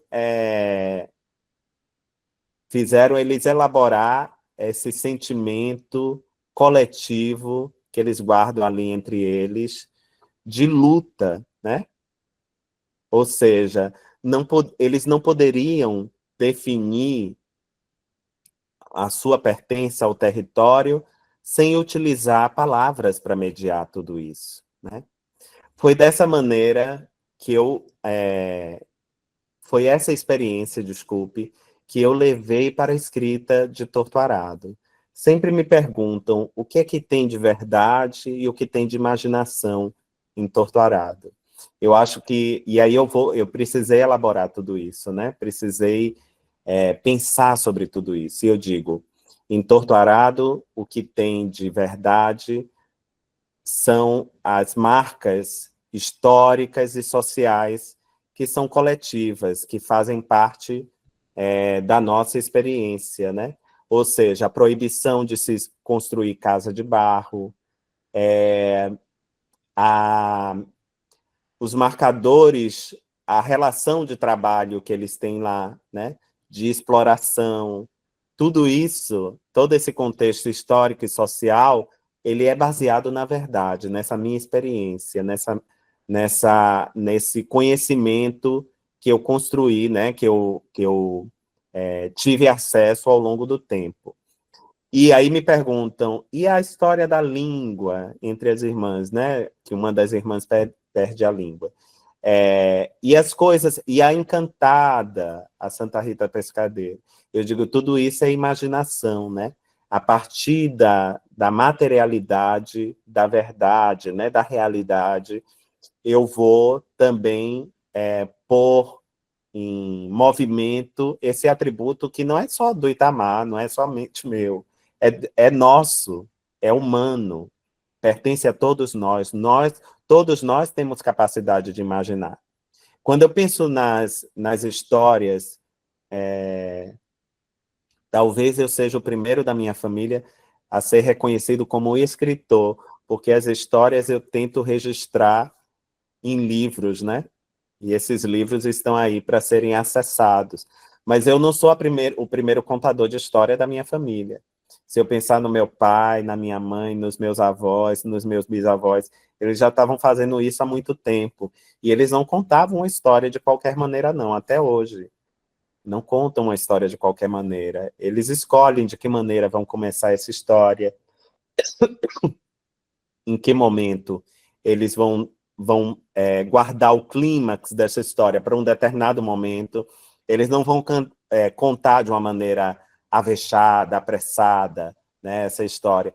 Eles vão escolher exatamente ali o que o tempo lhe permite, mas estruturar essa história para contar da maneira que ele acha que o ouvinte, né, quem está ouvindo, vai se engajar, vai compreender, vai entender. E nós que escrevemos, fazemos a mesma coisa. A única diferença é que a gente registra isso lá no escrito, no papel, vira um arquivo. A gente pode publicar, né? E depois de publicado, isso está registrado, né? Eu acho que a diferença é essa. Mas estamos contando histórias ao tempo todo. E aí o que eu queria dizer é que a Terra, se me perguntassem por que eu escrevi Torto Arado, eu queria tratar tudo aquilo que eu tinha conhecido, pesquisado, sentido vontade de escrever, tudo que vem desde a minha relação, da minha relação familiar, com as histórias de família, né? Com o pertencimento à terra, ao Rio Paraguaçu. Eu queria entender de uma maneira literária, poética, essa relação que homens e mulheres estabelecem com seu chão, com a terra, com seu território. Por quê? Eu acho que isso é central nessa tríade, nessa trilogia. Porque nenhum ser humano ele prescinde do chão que ele pisa para ele poder viver. A terra e o território é o nosso direito mais elementar, né? Ter direito à terra e território é ter direito à vida, é ter direito à história, é ter direito a estar nesse mundo. E isso, o que me intriga, o que me perturba, o que me revolta, e a revolta é um sentimento bom para nos colocar para frente, né? Se não fosse a raiva, a revolta dos nossos ancestrais, eu acho que dificilmente a gente estaria aqui, neste lugar hoje, reunidos, né? Precisou de um pouco de tudo isso para que a gente chegasse aqui onde nós chegamos, né? Todos nós que estamos aqui reunidos. E a revolta, ela é importante também, porque ela também nos move para frente, para entender as coisas, compreender as coisas. Então, o direito à terra, o direito ao território é um direito elementar de todo e qualquer ser vivo, não é nem dos seres humanos, é dos seres vivos. Até os pássaros que voam, eles precisam descer na terra para se alimentar, às vezes para dormir, né? E esse é um direito que ainda é negado a muita, muita gente. Então, essa era uma questão que me incomodava, que me revoltava, que me perturbava. E esse foi talvez tenha sido o motivo principal para que eu escrevesse essas histórias, né? Eu queria, primeiro, em Torturado, retratar essa relação tão profunda de homens e mulheres com a terra, que muitas vezes eles vão chamar de muita coisa, de muitos nomes. Ah, eu não consigo viver fora daqui, eu não sei estar fora daqui, mas que a gente, de uma maneira literária, poética, a gente pode chamar de amor à terra, né? Amor é uma palavra que eu gosto. Ela toca, é uma palavra que toca em muitas coisas, né? Que fala das nossas subjetividades. Todos nós somos capazes de amar, nos vincular afetivamente a algo, a alguém, né? E a Terra é essa entidade, que essas pessoas se vincularam de uma maneira muito, muito marcante. E eu queria registrar isso, mas para registrar isso, eu precisava criar uma história que também engajasse os leitores, né? Que fosse capaz de registrar tudo isso. Eu já estou fechando aqui esse ciclo para a gente abrir para o debate, tá, gente? Só para não perder aqui a...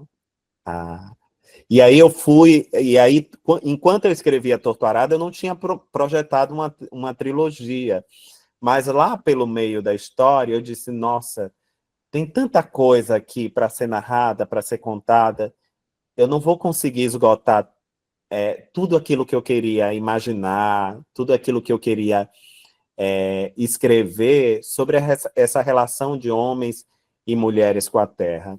E ali, naquele momento, já surgiu a história seguinte, que eu só viria a publicar quase 5 anos depois, né? Que foi Salvar o Fogo. Já surgiu naquele momento. E aí a história vai fazendo o caminho de um rio, que é o caminho dos afluentes lá do Rio Paraguaçu, que aparece em Torturado, Rio Santo Antônio, Rio Tinga. Em Salvar o Fogo já é o Rio Paraguaçu. A história já é imaginada, já é pensada nesse recôncavo, né, que guarda tradições, que guarda religiosidade e que guarda ali ainda projetos coloniais de violência que ainda marcam, né? Que ainda promovem desigualdade, que ainda aviltam nossa dignidade. E foi dessa maneira que foi projetado Salvar o Fogo. E o rio deságua na Bahia de Todos os Santos, que é onde está Salvador, né? E o próximo romance, que já entreguei já há algum tempo à editora, e eles estão preparando para o fim, para ser publicado mais para o fim do ano, vai falar daqueles que foram desgarrados da terra, né? Daqueles que foram realmente postos para fora, que tiveram que reinventar suas comunidades, sua vida, sua experiência na cidade, né? E foram descobrir que na cidade eles descobriram ainda mais, né? Que o que estava em jogo não era apenas perder o chão que se pisa, né? Esse território que é disputado, que coloca, por exemplo, os palestinos naquela situação de genocídio, né? É o que está acontecendo na Palestina hoje. Na cidade, eles vão descobrir que até esse corpo território, que é a única coisa que um ser humano tem convicção que é seu, né? Que ninguém vai lhe tirar, pode ser retirado também. Eles vão se confrontar com isso, né? Então, esse foi o caminho, o meu périplo.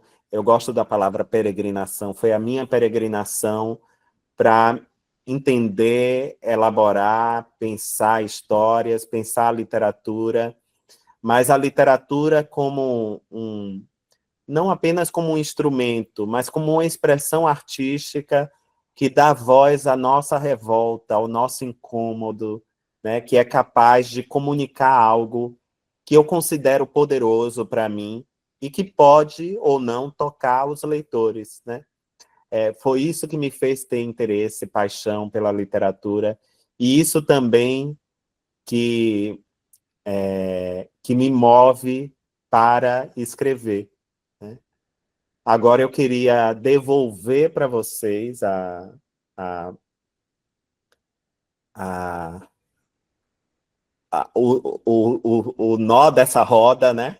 Para que vocês me provoquem, devolvam para mim, que a gente vai debater aqui o tempo que a gente tem, né? Para poder falar sobre tudo isso. Espero que eu tenha trazido coisas relevantes para o processo de vocês. Mas eu estou aqui para conversar com vocês, continuar a nossa conversa. Ai, gente, o que falar, hein? Mafu, cadê você? Foi fantástico, foi como a gente já imaginava que seria, né? Infelizmente, a gente tem só um problema, que é o tempo nosso. Eu sei, eu Não, sei. a gente foi um universo de, né, de questões. Eu não vou nem falar muito, só agradecer muito demais essa partilha, né? Uma palavra que foi até usada por alguma companheira aí. Foi uma partilha generosa, como é do seu feitio, né, Itamar? Sobre o seu processo. Aprendeu, né, Lindy? Hein? Aprendemos com os nossos antepassados. Aprendemos com os nossos antepassados, isso Quando eu mesmo. penso na nossa história, só para fazer um parênteses, quando olha o poder dessa história, né? Olha o poder dessa história. Os europeus chegaram aqui, os indígenas estavam lá, eles viviam com um sistema eles tinham um sistema de vida que proporcionava quase tudo a eles, né? Conhecimento sobre o tempo, sobre os astros, sobre tanta coisa. Estava tudo aqui, no corpo, né? Quando vieram nossos ancestrais da diáspora, do mesmo jeito, eles foram destituídos, tentaram destituir deles de toda e qualquer humanidade. Às vezes viajavam sem as vestes, mas no corpo carregaram o quê? Um mundo. Chegaram aqui, recriaram tudo, né? Deram força, beleza, são coisas que nos acompanham, estão aqui entre nós até hoje. O que estamos fazendo é isso, né? Ou seja, tem coisa mais poderosa que isso?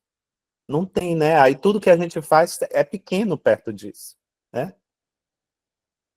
Enfim, então, quando você, de todas as coisas que você trouxe, né, que eu fiquei pensando aqui, como você finaliza, né, que a literatura, né, como expressão artística, ela deve dar voz à nossa revolta, né, e aí eu fiquei pensando muito uma coisa que eu vi quando Mãe Bernadette, ou Bernadette, foi assassinada aqui, uma líder quilombola, uma mulher que lutou a vida toda pela terra, e você fez um registro assim, muito emocionado do seu encontro com ela, né? Não é a pergunta que eu vou falar, eu só vou colocar mais isso aqui, porque eu sei que as pessoas estão todas aí com vontade de falar. Nós temos quilombolas também entre nós, né? Algumas companheiras, companheiros que são quilombolas.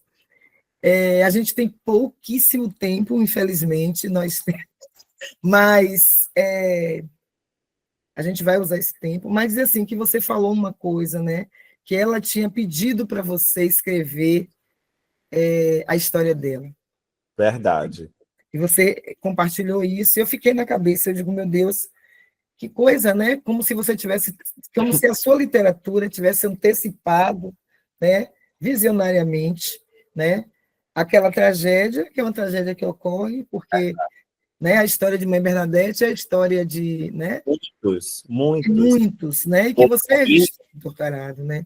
Você sabe que quando eu estava escrevendo o doutorado, em 2017, quando o computador está ligado, toca um negócio aqui. Quando eu desliguei o celular, mas não sei por que toca. Quando eu escrevi Torturado, estava escrevendo Torturado, eu acho que você lembra, Lindinalva, teve uma chacina na Bahia, foi no dia do meu aniversário, eu não me esqueço, porque foi no dia do meu aniversário, que mataram 6 quilombolas. E eu conheci aquelas pessoas, né? Ou seja, era uma coisa, o que aconteceu com a mãe Bernadette, aconteceu com muitas antes dela.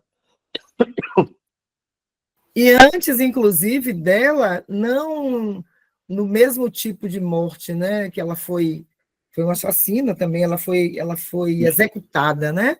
Eu lembro que um companheiro dizia assim que não, um companheiro do movimento, do movimento negro, do movimento de esquerda, e ele foi porque ele estava num lugar trabalhando na CEPROM, então ele foi num ato mesmo, né, técnico, né, profissional, mas ele disse que ficou horrorizado, porque como é que faz isso com o rosto de uma pessoa? Os tiros foram todos no rosto. Então, a história de Mãe Bernadette foi... Antes teve outras pessoas que morreram, que tiveram pessoas de idade que infartaram. Eu lembro de Maria do Paraguaçu e de Maria do Paraguaçu, seu Altino também, do Paraguaçu, né? Foram ambos pessoas idosas do Quilombo, do Paraguaçu, que tiveram tantos embates com os fazendeiros que acabaram que adoeceram, né? E todos os dois morreram de infarto fulminante, né? Enfim. Então, eu vou ficar por aqui, porque tem gente já inscrita. E Mafu também, que vai falar. Mafu é a primeira, né? Então, vamos passar, Mafu, agora. Como é que a gente vai administrar?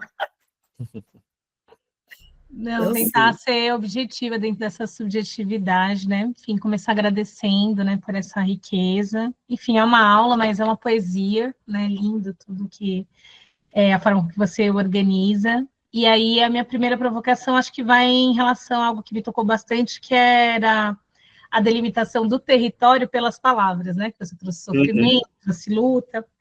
E aí, relacionando com esse seu processo criativo, mas que fala sobre as nossas relações sociais no Tortarado, eu queria trazer uma palavra, que é o jaré, né? Porque não fala de qualquer Bahia, né? Delimita um território, né, da Bahia.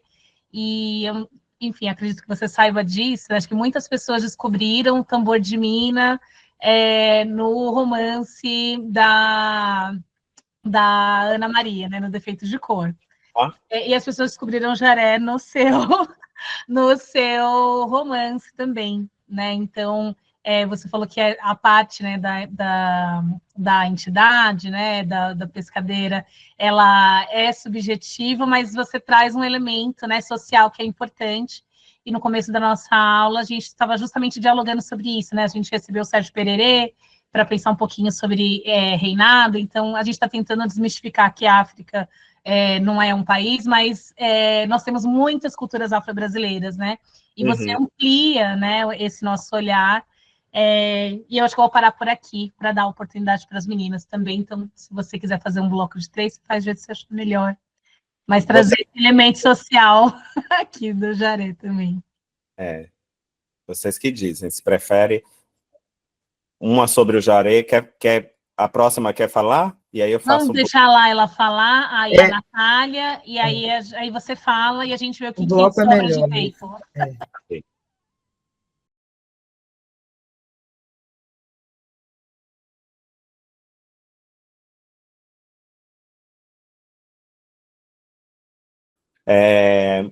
Vou tentar responder de uma maneira sucinta, né, para não exceder muito tempo de vocês. A Mafuane falou sobre o Jaré, né?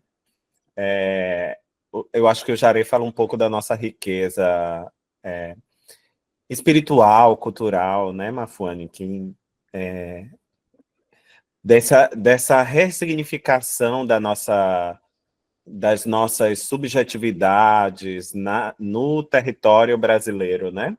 São muitas coisas. Você falou do tambor de Mina, lá, que aparece em Um Defeito de Cor, e o Jaré só existe na Chapada Diamantina, só existe nesse território. E é muito interessante porque o Jaré aparece no romance Torto Arado, porque eu passei muito tempo nesse lugar e terminei me interessando pela história do Jaré, né? Por como o Jaré permitiu que aquelas pessoas se organizassem com um sentido de comunidade. permitiu que elas também estabelecessem laços de parentesco. Parentesco dentro daquele contexto religioso, né? Porque o curador de Jaré, ele é um pai, uma liderança, um pai espiritual, né? Uma liderança política, mas ele é um pai espiritual também. E todos aqueles que precisam dos seus préstimos, né? Que precisam dos seus dons para curar alguma doença, alguma enfermidade, para alguma aflição da vida, se tornam seus filhos. Olha como é poderoso tudo isso, né? O Jaré, é dessa maneira que o Jaré se organiza ali naquele contexto. O Jaré tem uma história muito interessante, porque ele é algo do nosso tempo pensando assim, né? A religiosidade, como ela se organiza, porque ela vai surgir no século XIX, aquela região é uma região de mineração de diamante, e para minerar diamante, o Brasil ainda estava no famigerado período da escravidão, né? Então, levaram muitos trabalhadores escravizados do recôncavo que praticavam o candomblé para aquela região, mas também levaram escravizado das Minas Gerais, que já praticavam um catolicismo rural, né?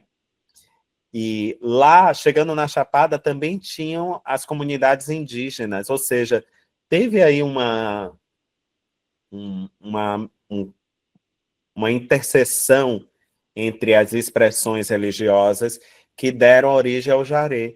E eu achava muito interessante como o Jaré organizava ele socialmente, politicamente, como também ressignificava as ontologias de vida dessas pessoas, né? Os ocidentais têm aquela visão cartesiana do mundo. O mundo espiritual é um outro mundo, ele está além de nós. E na experiência, no cotidiano daquelas pessoas, aquilo não existe, né? As pessoas estão transitando entre um mundo dos vivos e dos mortos, entre os encantados e os seres humanos a todo momento. Então, não existe essa divisão. Eu achava isso muito bom. E eu não poderia escrever essa história se passando naquele lugar sem levar em consideração as suas ontologias, né? Suas expressões. Aí muita gente fala, Mafuane, assim, Torturado se filia à tradição do realismo mágico. Mas eu digo para vocês, para todas vocês, nunca foi a minha intenção. A minha intenção era o quê? Era retratar de uma maneira muito respeitosa, de uma maneira digna, as expressões de vida daquelas pessoas. Então, falar com o espírito não é algo mágico, é algo que faz parte ali do cotidiano delas, entendeu? É algo que faz parte da vida delas. Eu queria que isso fosse retratado de maneira literária, respeitando tudo isso também, né? E fazendo algo mais algo importante mesmo, que é convidar o leitor a abandonar suas convicções, suas crenças, pelo menos durante o período da leitura, e viver aquelas vidas, sabendo que há outras maneiras de se relacionar com o mundo, com o sagrado, com as pessoas, né? Porque a colonização, ela nos apartou do sagrado, né? Então, da natureza, do sagrado, a natureza virou recurso, né? O rio é um recurso de água, a mata é um recurso de madeira, de oxigênio, mas a gente nunca pensa, né, nessa vida que está à nossa volta como vidas, né? Como agentes, como seres. E eles, no Jaré, estão nos convocando a ver tudo isso dessa maneira, contrariando a ontologia colonial, né? Então, para mim, era importante retratar tudo aquilo, convidar o leitor a abandonar suas crenças, seu mundo, né? Para poder entender a vida de uma outra maneira, né? Como eles me ensinaram também. Não sei se eu consegui, mas eu tentei, né? Tanto é que a parte que eu acho que eu mais gosto dessa história é quando uma encantada, que eu nem sabia que ia acontecer isso, ela narra a última parte da história. Porque na literatura, ninguém vai questionar. Todo mundo sabe que pode acontecer. Se eu botar uma árvore para narrar a história, se naquele pacto com o leitor aquilo faz sentido para a história, ninguém vai contestar. Mas na vida real, se alguém diz que conversa com o espírito, as pessoas dizem que estão loucas, né? Então, na história, na literatura ali em Torturada, a personagem é essa encantada, é essa entidade, é ela que chega e que narra história, porque era assim que eu via no mundo, né, entre eles, e é assim que fazia sentido para a história também. Agora, falando da Laila, falando sobre a verdade e a imaginação, né? Sobre essa relação entre a verdade e a imaginação. Eu vou tentar ser bem sintética. Isso aí dá muito pano para manga, dava uma outra aula. Mas eu sempre digo assim, vocês querem... sempre falo de um Pode defeito... voltar, tá? Para dar essa segunda aula. É só você dar o dia que a gente se organiza. A gente não vai dar data, tá bom? Fica à vontade. Eu sempre falo sobre isso, sobre essa relação entre a verdade e a imaginação, né? Nós temos na Universidade Federal da Bahia um grande pesquisador que é referência no assunto no mundo, porque ele já foi professor visitante de várias universidades do Brasil e do mundo, que é professor João José Reis Linde, né? Que é uma referência nos estudos da escravidão, né? Ele tem um repertório, ele é um grande pesquisador, ele tem um conhecimento incrível sobre tudo isso, premiado, né? É um trabalho belíssimo, forte, para a gente é fonte de inspiração mesmo. Mas o trabalho do professor João José Reis é uma pesquisa factual, documental, exaustiva, né, sobre tudo isso. Nós, aí eu digo assim, você vai ler, você vai compreender os processos, o mecanismo, o fenômeno, você vai compreender tudo. Mas acho que tem algo... Nós somos feitos de mais coisas do que aquilo, sabe? Tem algo que, às vezes, o pesquisador, o cientista social, o historiador, ele não leva em consideração, que é essa dimensão afetiva, subjetiva, a dimensão dos sentimentos, né? E num texto literário, tudo isso pode aparecer, porque a gente recria mundos, a gente refunda mundos. O nosso compromisso é com a coerência da história, do que está sendo narrado, contado, ainda que isso tenha o pé na realidade, como é o caso de Um Defeito de Cor, da Ana Maria Gonçalves, né? Ela tem o pé na verdade, na realidade, mas ela recria, ela reimagina a vida da Luísa Marim, né? Que é a personagem Kende. Ela vai recriar a partir da sua imaginação. Ela pesquisou, fez uma pesquisa exaustiva, grande, mas quando ela vai escrever o romance, ela deixa tudo aquilo de lado e ela recria esse mundo.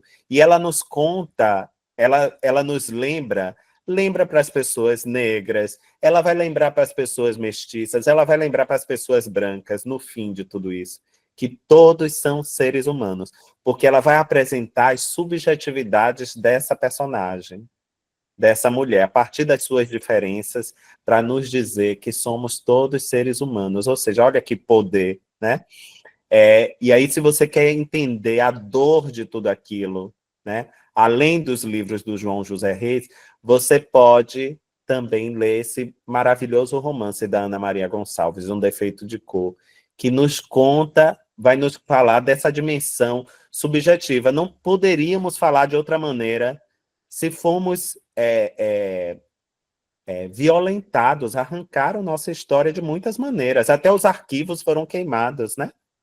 Ali, anos depois, os arquivos da escravidão foram queimados pelo Rui Barbosa num movimento de conciliação, né? Mas a imaginação humana não tiraram da gente, não tiraram dos nossos ancestrais, nem tiraram nossa imaginação. E a gente pode recriar esses mundos, a gente vai falar dessas subjetividades que não mudam, não transmutam, elas são humanas, elas permanecem. o amor, o sofrimento, a luta, a dor, a beleza, a coragem, o medo.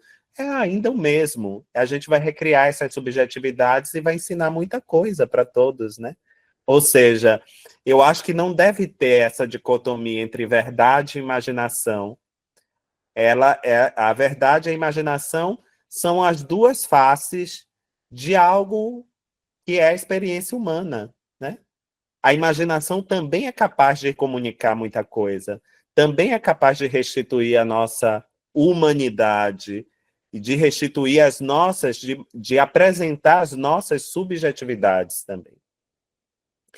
E falando da Natália, de entender a literatura como uma denúncia, um processo, né? Eu acho que a intenção primordial, Natália, nunca é essa. Eu sempre sou honesto, eu digo para os leitores, para os oficineiros, quando eu faço uma oficina, quando eu falo de escrita criativa, quando eu falo para uma audiência, eu digo que a denúncia, o processo, ele nunca aparece a priori. Eu quero contar a história das pessoas, das personagens, né? Eu quero falar disso aqui que pulsa na minha imaginação. Mas a minha vida, a das personagens, a minha vida, a sua, Natália, a de Lindinalva, a de Mafuane, a de Laila, não está apartada do mundo, do todo. Não estamos apartados do processo. Todos nós vivemos, estamos inseridos neste lugar, neste território que é o mundo, e somos atravessados por ele. Somos atravessados por esse mundo. Como é que eu vou contar a história de uma personagem se eu não vou falar das suas dores, se eu não vou falar de algo que é crucial e importante para ela? E quando eu estou fazendo isso, eu estou também dando vez e voz à minha revolta. Eu estou fazendo o que você pode chamar de denúncia, né? E é assim que eu entendo a arte, porque a arte, nenhuma arte é neutra, toda arte é política, né? Mesmo quando a gente decide não externar nada disso, a gente está tomando uma posição política. Eu prefiro escrever sobre essas coisas, narrar sobre essas coisas, porque eu estou convidando os leitores a refletir comigo, a refletir com os outros leitores, aquilo que nos toca, aquilo que ainda aquilo que ainda nos desumaniza, aquilo que ainda cria diferença entre nós, seres humanos, né? É a minha maneira de fazer isso. Mas eu nunca penso, eu vou tratar sobre esse tema no que eu escrevo. Não. Eu deixo que a personagem chegue e com ela vai chegar as suas questões, né? Ainda assim, no primeiro plano, ela é a mais importante. Ela precisa espelhar a minha humanidade, a humanidade das pessoas que eu conheço. É a partir dessa humanidade que eu vou falar que sua vida não está apartada do mundo, que ela é atravessada por muita coisa também.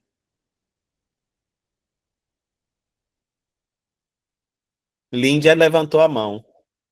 Mas eu levantei só porque na hora que você estava falando do livro do romance de Ana Maria, a gente está já no final, né, gente? Quer dizer, a gente extrapolou um pouquinho, mas a gente ficaria aqui até não sei que horas e a gente já tem aí, né, Mafu? A gente já catou aí que ele está a fim de voltar, né? De registrar. Para conversar, maravilhoso demais. Mas aí eu lembrei, eu estava tentando aqui catar onde é que estava a matéria, que foi até Vilma Reis, se eu não me engano, que passou para mim ontem, que é o seguinte, a personagem Luísa Maim é uma personagem que foi considerada, até bem pouco tempo atrás, por historiadores, né, historiadoras, como um personagem fictício. Fictício, né? Exato.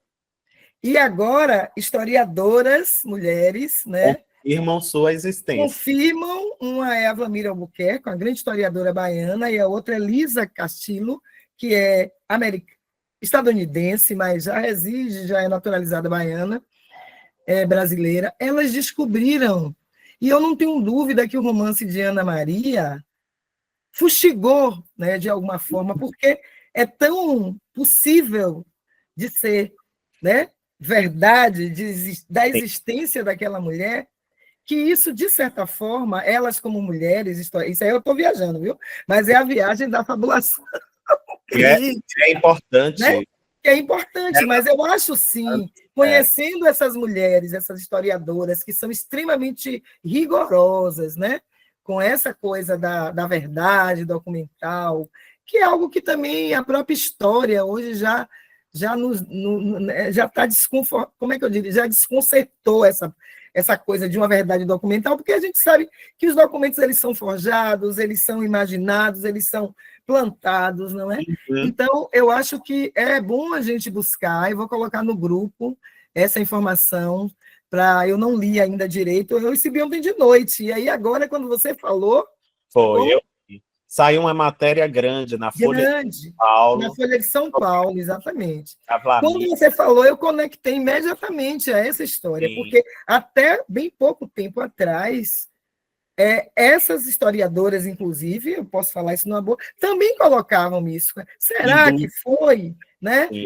Onde é que está? E agora a gente tem, né, a prova, né? A prova, Né? né, da existência dessa mulher, que foi tão importante que ela pariu Luiz Gama, e mais que isso, ela foi importante numa reconstituição histórica, né, de uma trajetória heróica mesmo, né, porque ela está no livro, mas foi heróica, de sobrevivência e de construção de várias possibilidades, né, para nós na diáspora, porque onde ela passou, ela transformou, né, Deixou a então, marca. a É, marca, né, então era isso.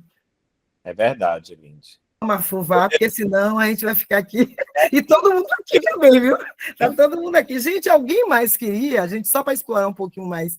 Aí, a Ai, a Larissa, Larissa, isso, Tá, Sara, porque a gente pode, Itamar, conversar um pouquinho mais com pode, as meninas, pode e aí sim. a gente, mais 5 minutinhos, aí a às gente 5, encerra. rapidinho. Tá bem.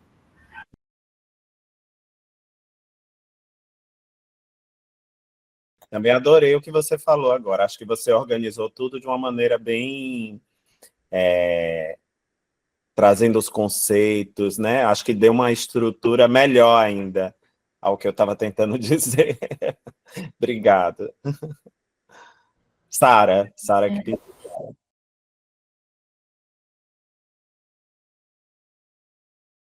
Obrigado também, Sara. Mafone, quer falar?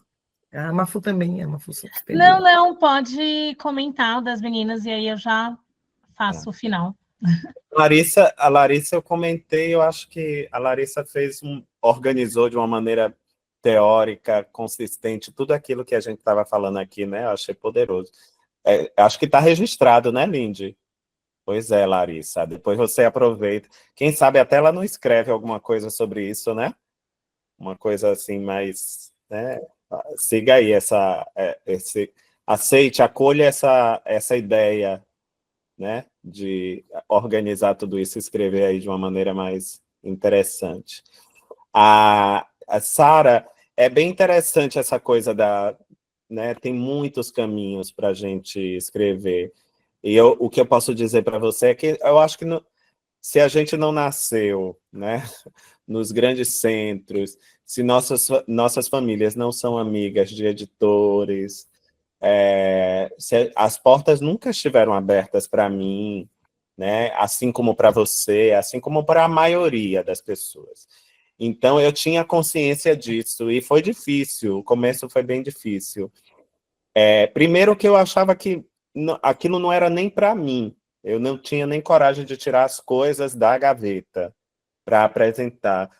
Cada passo foi uma conquista, né? Eu publiquei um livro de contos em 2012 e só publiquei porque eu tirei da gaveta e disse, agora eu vou mandar. E quando eu vi que eu ia concorrer anonimamente, porque a gente escolhia um pseudônimo, eu disse, então é melhor ainda, porque se não for bom, ninguém vai saber que eu escrevi. E o livro foi publicado numa editora da Bahia, Caramurê, de 1.000 exemplares, né? Primeira experiência de publicação. Depois, 5 anos depois, eu acessei um edital de cultura da Secretaria de Cultura do Estado da Bahia, e tinha um eixo chamado literatura, né? Que aí cabiam muitas coisas. A Cidinha estava até nessa comissão, Lindy, também. Muita gente Eu lembro, eu trabalhei também, só que eu fiquei identitárias, ela estava em literatura. Ela estava em literatura. Cidinha é conselheira da casa, você sabe, né? Cidinha da Silva, conselheira da casa Sueli Carneiro. A Cidinha estava nessa coisa, ela nem me conhecia, e eu fiz um projeto, eu tinha escrito um livro de contos, e fiz um projeto, eu não tinha como publicar, eu disse, eu vou acessar o edital para publicar, né? Vou pedir a publicação. E, assim, como o livro já estava escrito, eu fiz um bom projeto, o projeto foi selecionado, e eu consegui publicar. E aí eu ficava assim, Sara, mandava para um, mandava para outro. Eu fiz até o lançamento, a Lindy foi, lá no Instituto Goethe. Você lembra, Lindy? 2000. Lembro. Isso foi 2012 mesmo, 13, não sei, não lembro. Aí, esse livro, eu mandei para o Prêmio Jabuti, ele chegou a ser finalista do Prêmio Jabuti. Aí aconteceu a mesma coisa, eu escrevi Torturado, não tinha É a editor. Oração do Carrasco, né? Que depois... A Oração do Carrasco depois virou Doramal Odisseia. Doramal Odisseia. E aí, eu escrevi Torturado, não tinha... Eu disse, eu não vou mandar para a editora tal, né, as editoras do país, porque isso vai ficar na gaveta, eles não vão dar importância, eles nem sabem quem eu sou. E aí eu ficava de olho, o que é que tem de concurso? Aí tem o concurso do Prêmio Sesc, mas já tinha acabado, já tinha fechado. Eu não podia mandar, tinha que esperar o ano seguinte. Aí, por acaso, eu vi que tinha um Prêmio Leia, que é um prêmio dado por um grupo editorial português. E eu disse, eu vou mandar, que eu tiro da gaveta, isso aqui, e vou cuidar de outras coisas, vou escrever outras coisas, né? Fui tirando. E aí mandei, mas eu juro a você que eu não alimentei expectativas nem nada. Aí, 6 meses depois, eu recebi um telefonema dizendo que o livro tinha vencido, né? O Prêmio Leia, e ia ser publicado em Portugal. Aí fui para Portugal, e aí tem todo um protocolo lá com o prêmio e tudo, mas continuava sem editora no Brasil. Como o livro venceu lá, e eu saí muita coisa na imprensa, falando do livro, falando de mim, aí eu peguei, juntei os jornaizinhos todos lá, nunca tinha ido a Portugal, nunca, juntei tudo e peguei um exemplar do livro e mandei para um editor, que foi da Todavia, o Leandro. E aí ele leu, assim, muito rápido, e aí me disse, nós queremos publicar aqui. Aí publicou. Bom, mas ia ser uma luta, acho que cada história é uma luta. Como o livro foi publicado no Brasil, ganhou prêmios, depois teve muitas traduções, ganhou muitos leitores, porque as editoras, Sara, são negócios, né? A gente escreve, pode até virar profissão da gente, mas a gente escreve por paixão, porque a gente gosta, né? Mas as editoras são empresas. Aí, como o livro conquistou muitos leitores, eles aí, cada livro que eu entrego, eles assinam um contrato comigo para o próximo, para o seguinte. Mas poderia não ter sido assim, eu poderia ainda estar batalhando essa coisa, sabe? Então, o começo foi difícil. Acho que cada um tem o seu caminho. O que a gente não pode é desanimar. Nem pode aceitar coisas como a que aconteceu com você, assim, de se colocar para baixo porque não conseguiu. Isso é a coisa mais comum e nem é para se esperar isso da gente, né? O livro, ninguém conhece o livro antes de ser publicado, né? Você já conseguiu vender 50 antes dele ser publicado. Ou seja, isso é muito forte, né? Você conseguiu algo que não é esperado. E o livro vai conquistar, seu livro vai conquistar os leitores agora, quando eles conhecem. É um que leu e passa para o outro, e diz para o outro, olha, esse livro é bom, esse livro dá para trabalhar em sala de aula, esse livro teve... As crianças adoraram, ou seja, é um caminho duro, mas eu acho que a gente não deve desanimar, sabe? Acho que tem melhorado com o tempo, mas ainda é difícil. A gente precisa estar obstinado e dizer, não, é o que eu vou fazer. Se eu for para frente, não vai.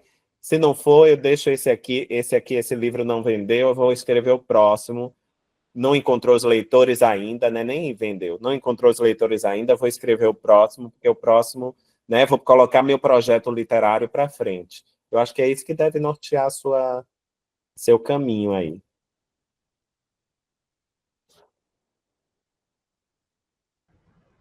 Lindo. Mafu. Lindo. É isso, é só agradecer, né? Acolha a Sara também, porque é tudo que o Itamar falou, e às vezes tem isso, tem um momento, né, que é propício. Você vê a Ana Maria entrou agora, né, para academia, né, e tudo, e o livro dela entrou num tempo certo. Se esse livro tivesse sido escrito 20 anos antes, ele ia estar numa gaveta. É verdade. Entendeu? Porque tem as políticas públicas, tem o que está acontecendo no momento, é uma conjunção de coisas que vai para além, né, do que a gente espera, mas o que importa mesmo é isso, acho que é o propósito, e é o que a gente está fazendo aqui no curso. É a gente entender que a gente está produzindo memória, né, e tentar se proteger disso, que é essa loucura que é o mercado, né, mesmo, assim. Exatamente. Mas no mais, ai, gente, que dor ter que terminar, não, pausar, né, Itamar, que você vai voltar, é isso que eu entendi? Assim, a gente nem se despede, a gente... E né? o esquema... Se comprometeu, viu, Itamar? E o esquema tem que ser igual esse festival, né? A gente já termina aqui, já manda para a assessora para no ano que vem. É isso, né? Eu espero que ele volta logo, porque eu perdi parte dessa aula aí, viu? Eu preciso acompanhar isso. Eu estou perdendo muito. Por que, Maria, você perdeu? Você estava aqui, mulher. Mulher, eu já estou no ponto de ônibus. Eu entrei, eu perdi 1 hora antes, e agora eu estou no ponto de ônibus que eu preciso ir para minha casa. Então, mas ele vai voltar com certeza. Maria também é de um quilombo lá no Paraná, se eu não me engano. Paraná, né? Isso, Foz do Iguaçu. Foz do Iguaçu. Maria. Então, não, mas eu estou ouvindo aí, nossa, Tamar, é muito importante. Eu vou esperar a próxima aula sua, eu quero acompanhar toda. Obrigado, gente, acolhida. É muito bom conversar, falar, fazer essa troca. Eu acho que é o mais importante, né? Depois a gente trocando as nossas impressões. Obrigado por tudo. Eu desejo o melhor para vocês, viu? Axé, meu irmão. Dia 4 a gente está aí, ó. Eu e Laila, a gente com certeza. E quem mais vier, né? Tem gente para Salvador, Congresso da UFPA, para estar com o Itamar. Eu vou estar lá com certeza também. Tá bom. Que maravilha. É isso. Eu só quero agradecer, né, em nome da Casa Sueli Carneiro, né? As muitas tentativas, desde a Bianca, a gente conseguiu, né? Quem acredita sempre alcança, mas agradecer a sua disponibilidade. E mais do que essas palavras, a sua escuta também, né, generosa de cada um dos projetos, né, das dúvidas, e o seu trabalho é isso, né, mais do que a questão da literatura, é cura também, né, e esse fortalecimento das nossas memórias negras. Então, só te agradecer a minha irmã, Lindinalva, pela parceria aqui na mediação, e todo mundo que permaneceu até agora, gente, muito obrigada, viu? Muito obrigada mesmo. Obrigado a vocês também. Foi uma maravilha.